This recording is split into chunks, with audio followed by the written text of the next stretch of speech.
के दृष्टिकोण से कई जगहों पर भारी पुलिस फोर्स की तैनाती जो है वो भी की गई है और कई जो देश के हिस्से हैं उन्हें सेंसिटिव जोन घोषित किया गया है और सेंसिटिव जोन पर लगातार नजर रखी जा रही है। ये बड़ी खबर है।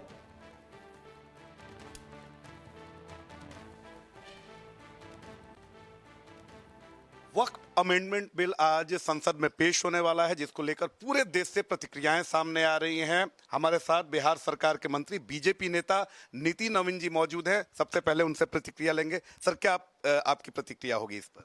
मेरा तो ये मानना है कि देश में लोकतंत्र जिस प्रकार से डॉक्टर भीमराव अंबेडकर जी का सपना था, जो संविधान के अनुरूप बनना चाहिए था, उस हिसाब से ये बिल कहीं ना कहीं वक्फ बोर्ड का जो अधिकार था वो कहीं ना कहीं आम जनमानस को, जो गरीब तबका है, उसके जमीन को कब्जा करने का जो खेल था, उस पूरे विषय पर पूर्ण विराम लगेगा इस बिल के माध्यम से।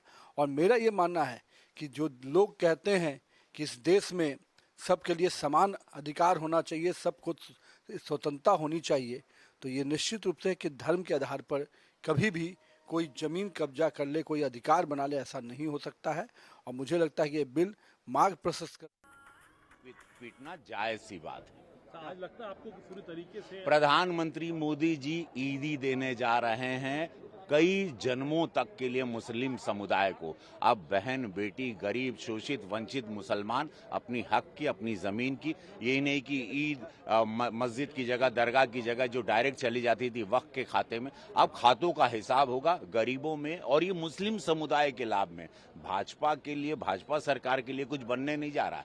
ये मुस्लिम समुदाय ही इसका लाभ पाएगा, गरीब, शोषित, वंचित। इसीलिए पीड़ा ये सारे ठेकेदार जो नेता हैं वोट बैंक के, उनको पीड़ा हो रही है। लेकिन ये ईदी है, जान लीजिए, आप मेरी बात याद रखिएगा ऑन रिकॉर्ड, ये गरीब मुस्लिमों के लिए हमेशा के लिए ईदी है।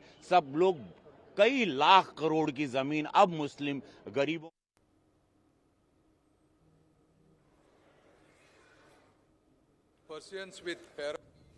महोदय, मैं वित्तीय के नियम के संबंध में महानगर टेलीकॉम लिमिटेड के द्वारा जुटाया गया सोवरेन गारंटी बॉन्ड पर ब्याज की अदायगी के लिए भारतीय आकस्मिक से निधियों के आहरण के बारे में एक जो वक्तव्य जो मैं उसको रखता हूँ, जो 235 करोड़ 995,10,000 करोड़ का है, जो दूरसंचार विभाग से संबंधित है, और 141 करोड़ 5,91,993 करोड़ वो भारत के आकस्मिक निधि से निकाला गया था। बजट सत्र के दौरान एमटीएनएल को लोन देने के लिए निकाला गया था, ताकि सोवरेन गारंटी बोर्ड के ब्याज की अदायगी की जा सके। धन्यवाद। आइटम नंबर 9 श्री किरण रिजिजू जी। अध्यक्ष महोदय, मैं निम्नलिखित प्रस्ताव पेश करता हूं कि ये सभा 1 अप्रैल 2025 को सभा में प्रस्तुत कार्य मंत्रणा समिति के 9वें प्रतिवेदन से सहमत है।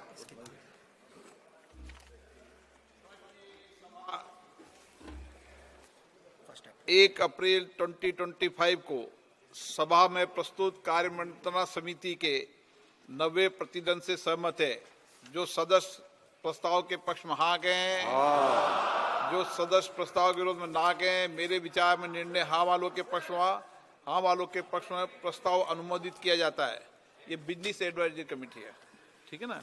माननीय सदस्य जिन्हें आज नियम 377 के अधीन मामले उठाने की अनुमति दी है, वे व्यक्तिगत रूप से अपना अनुमोदित पाठ सभा पटल पर प्रस्तुत कर सकते हैं।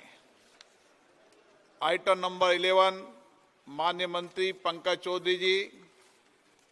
अध्यक्ष महोदय, मैं अपने वरिष्ठ सहयोगी श्रीमती निर्मला सीतारमण जी की ओर से प्रस्ताव करता हूं कि आज की संशोधित कार्यसूची में मत संख्या 11 में वर्णित बैंककारी विधियां संशोधन विधेयक 2024 में राज्यसभा द्वारा किए गए संशोधन पर विचार किया जाए। प्रश्न है कि लोकसभा द्वारा यथा पारित बैंककारी विधियां संशोधन विधेयक 2024 में राज्यसभा द्वारा किए गए संशोधन पर विचार किया जाए। जो सदस्य इसके पक्ष में हाँ कहें, जो सदस्य विरोध में ना कहें। मेरे विचार में निर्णय हाँ वालों के पक्ष में, हाँ वालों के पक्ष में हुआ। प्रस्ताव स्वीकृत हुआ। अब मैं संशोधनों को सभा के मतदान के लिए रखूंगा। प्रश्न ये कि लोकसभा द्वारा यथा पारित विधेयक में राज्यसभा द्वारा किए गए संशोधन संख्या 1 और 2 को स्वीकृत किया जाए। जो सदस्य इसके पक्ष में हाँ कहें, जो सदस्य विरोध में ना कहें। मेरे विचार में निर्णय हाँ वालों के पक्ष में संशोधन स्वीकृत हुआ। मंत्री जी अब प्रस्ताव करें कि लोकसभा द्वारा यथा पारित विधेयक में राज्यसभा द्वारा किए गए संशोधन से सभा सहमत है। महोदय, मैं प्रस्ताव करता हूं कि राज्यसभा द्वारा विधेयक में किए गए संशोधनों पर सहमति दी जाए।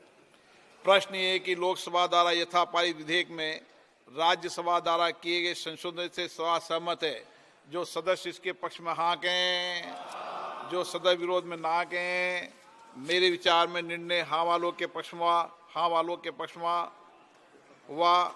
प्रस्ताव स्वीकृत हुआ। लोकसभा द्वारा यथा पारित बैंककारी विधियां संशोधन विधेयक 2024 में राज्यसभा द्वारा किए गए संशोधन सभा सहमत हुई। आइटम नंबर 12 और 13 को एक साथ सभा में लिया जा रहा है। वक्फ संशोधन विधेयक 2025 संयुक्त समिति द्वारा यथा प्रतिवेदित और मुसलमान वक्फ निरसन विधेयक 2024। माननीय मंत्री किरण रिजिजू जी।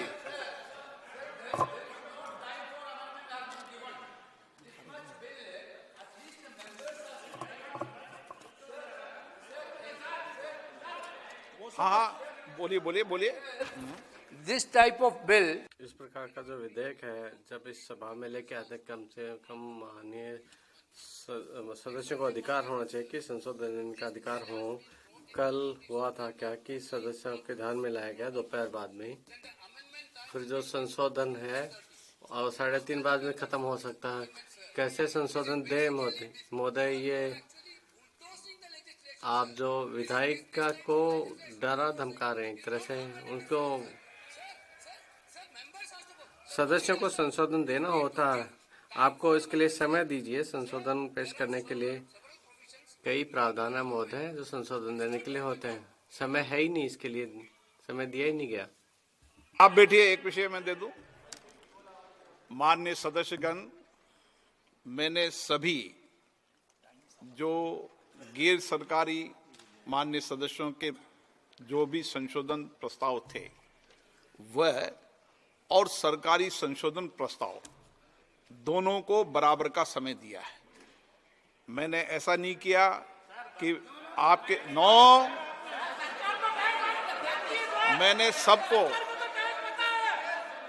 मैंने जितना भी समय गैर सरकारी संशोधन को दिया है उतना ही समय सरकारी संशोधनों को दिया है। मैंने दोनों में कोई अंतर नहीं किया गया है। मंत्री जी को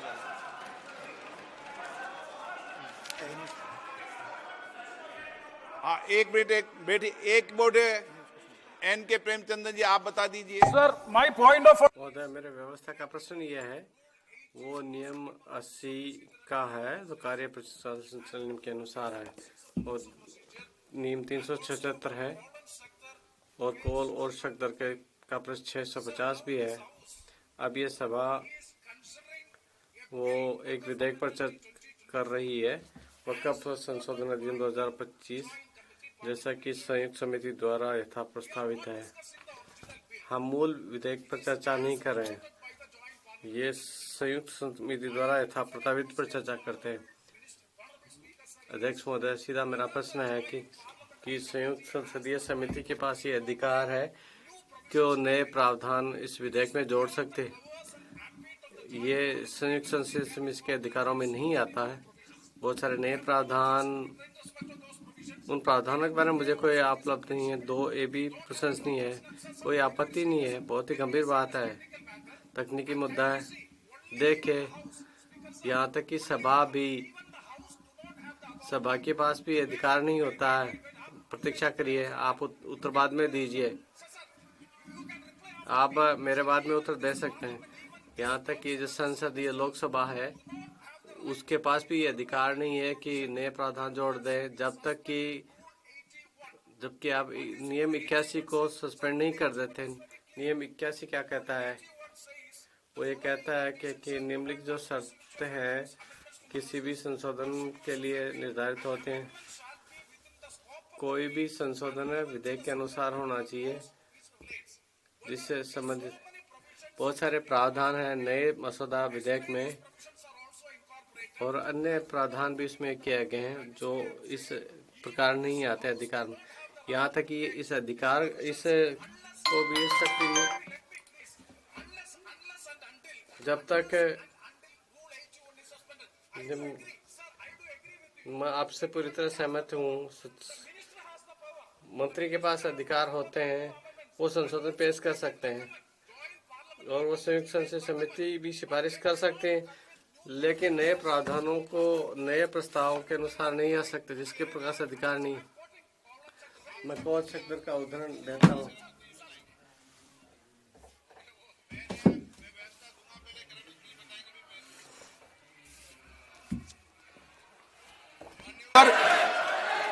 मानिए, इनको पढ़ लें दो पूरा, 1 मिनट इनको पढ़ लें दो। हाँ पढ़ लो, आप पूरा पढ़ लो।